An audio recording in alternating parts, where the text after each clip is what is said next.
and welcome to lesson 1 of week 7. In this lesson, we are going to tidy up everything about table operations, and then we are going to look at how to store records from different columns of multiple tables in something we call a view. My name is Mildred. In the last lesson, we created a HEP model, and we are going to use this to illustrate how to modify tables. So I'm going to start with use HEP model, and then I want that selected.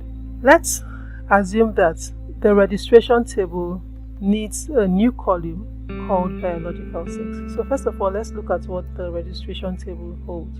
So select all from registration. So we have columns ID created by the unique ID, the first name, the middle name, the last name, the country of birth, the primary language, and the update information. But we do not have any column that says the sex of the person. So we know that this is for hepatitis B infected pregnant women, and we already assume that they are all biological female. But let's cancel that assumption and say we want to know what their biological sex is. We have an alter statement in MySQL written alter. If you want to alter a table, you will say alter table and then the name of the table. So we want to alter table registration. Let's say we want to add a new column, so I'll say add, and what I want to add is called biological sex. So we alter table registration, we add biological sex, and let's put the data type for it. So let's say we want it to be an enum, and since it's biological sex, we can use male female intersex. We've done this. When we run this, we should get a success message, and if we refresh this, we should have the biological sex column added to the registration table. We can verify this by selecting all from registration, and when we run this, we have a new biological sex column added to the columns. So this is how we alter to add columns here.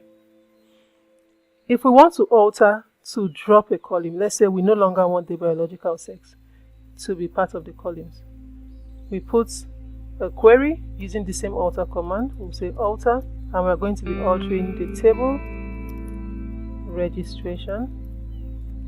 And what do we do when we alter table registration? We want to drop. So drop command is what we use. So we are dropping the column, and then we are going to specify the column name, biological sex.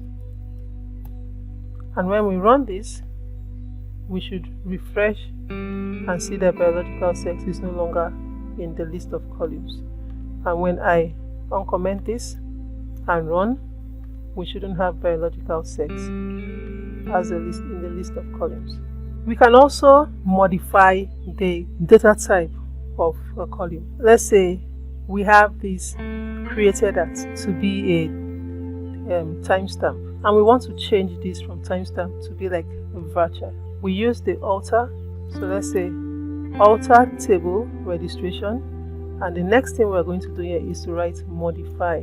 So we're going to modify column, and let's say we want to modify the column created at, and we want to change it from the timestamp that we used, or from the date time that we used, to a varchar. And let's say we want it to be varchar 100. So this is how you change the data type for a column.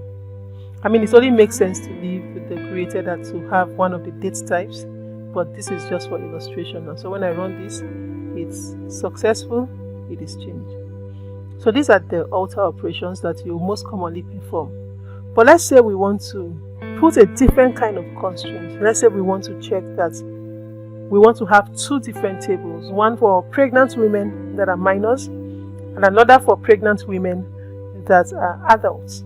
Let's create a new table. So create table, and I want this table to be, let's use if not exists. So create table if not exists, and we want the table name to be adults, for instance. I'll use lowercase. We will do the table definition. So let's just leave all of this and just do this for illustration. So we want to create a table if not exists, and we want the table name to be adults. What we want to have here is just the let's say we just want to have the unique ID and the age.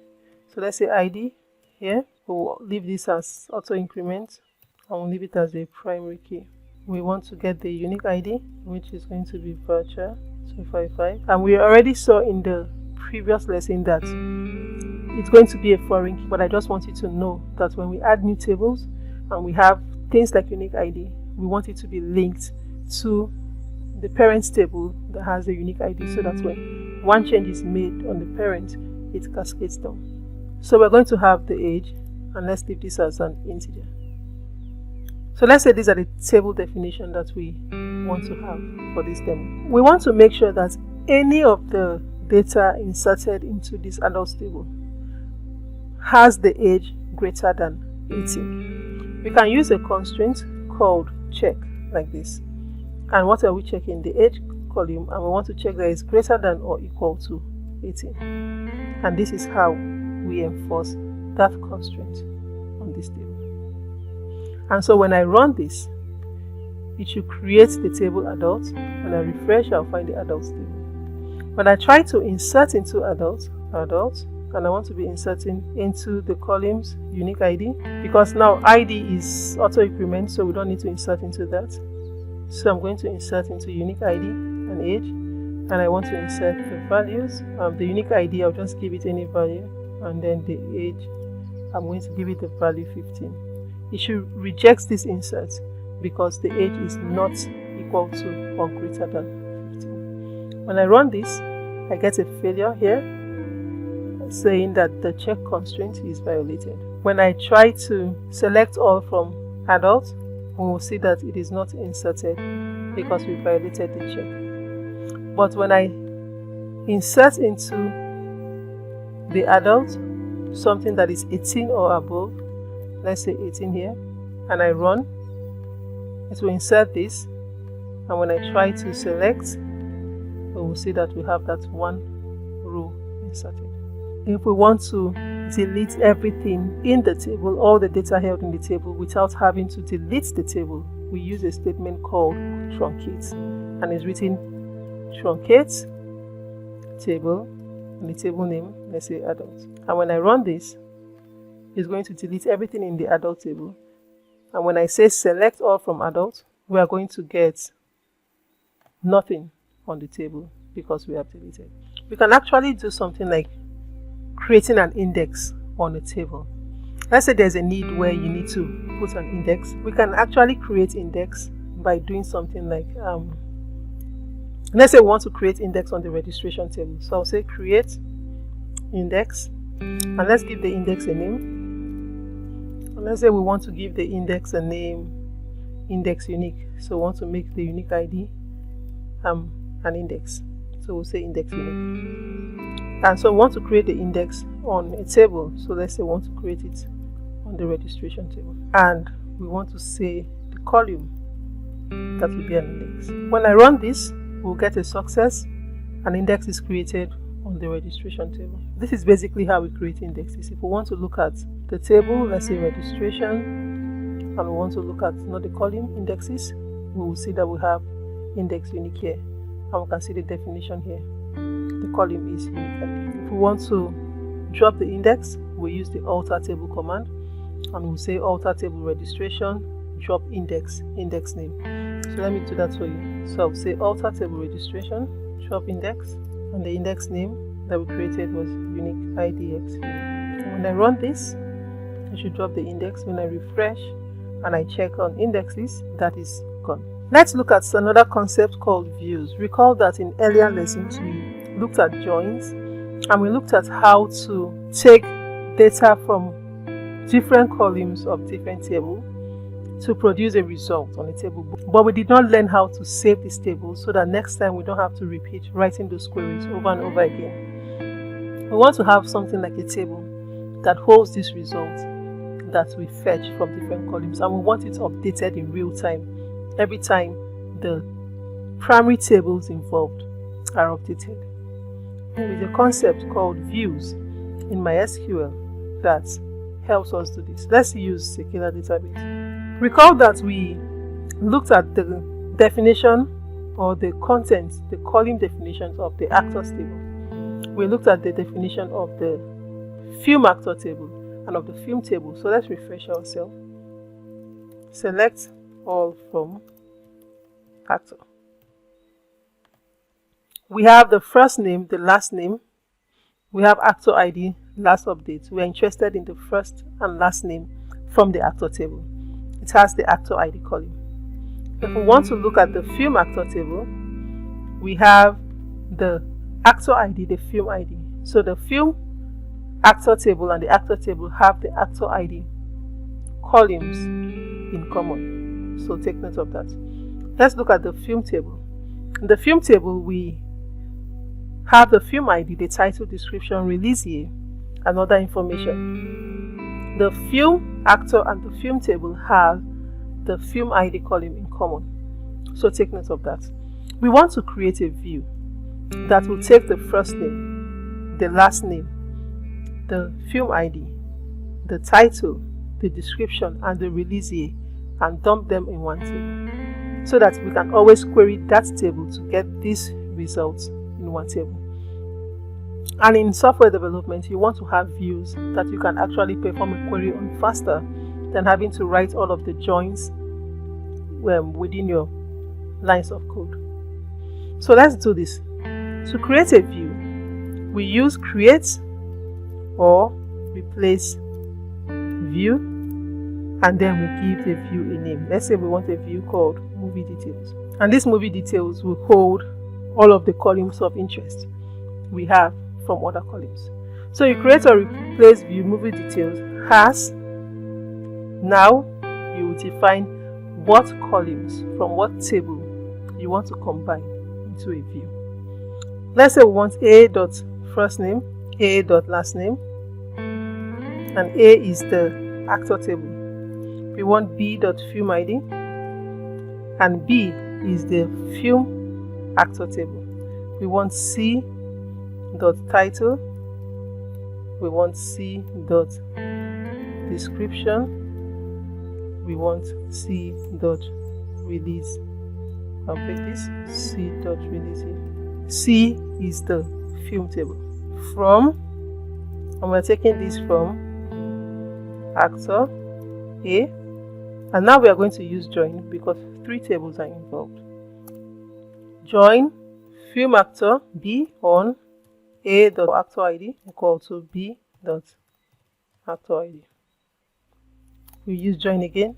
Join film C on B dot film ID equal to C dot film ID. So now, if all is well, this should create a view called movie details. Now view and tables have the same namespace, so you must have unique names for each of your tables and each of your views, and you can have a view name that already exists as a table name.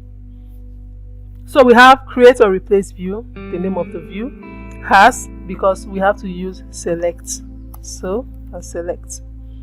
So create or replace view, movie details, has select A dot first name, A dot last name, B dot film ID, C dot title, C dot description, C dot release year. A is the actor table, B is the film actor table, and C is the film table. And so we've written all of this query. The syntax you have to understand is this first line of syntax. Create or replace. So you want to always recreate the view. If the view exists, you want to redefine it. You don't need to drop it. It just replaces what is there. Whenever you query the view, it recreates itself automatically to give you the most up-to-date data across the table. So you don't need to do anything extra once the view is created. When I run this and all is well, we should get that created, but all is not well, and it says create or replace view movie detail, and there's an error in my syntax. So let's look at it. Create or replace view movie details has select A dot first name, A dot last name, B dot film ID, C dot title, C dot description, C dot release year from actor A, join film actor B on A dot actor ID equal to B dot actor ID, join film C on B dot film ID is equal to c.film ID. So the error is most likely from my commas and spaces. Let's see. Yes, so I'll run this again and it's successfully created. And so when we look at views, we have a new view called movie details. And when I say select all from movie details, we should have that created. So let's do that. Select all from movie details. And I run this, we should have that created. So every time you want to get the actor and the movies associated with the actor, you can just come to the movie detail views, and the views are recreated every time you run the query.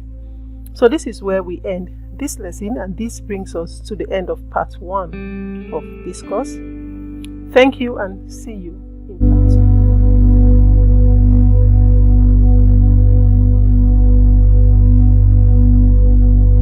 2.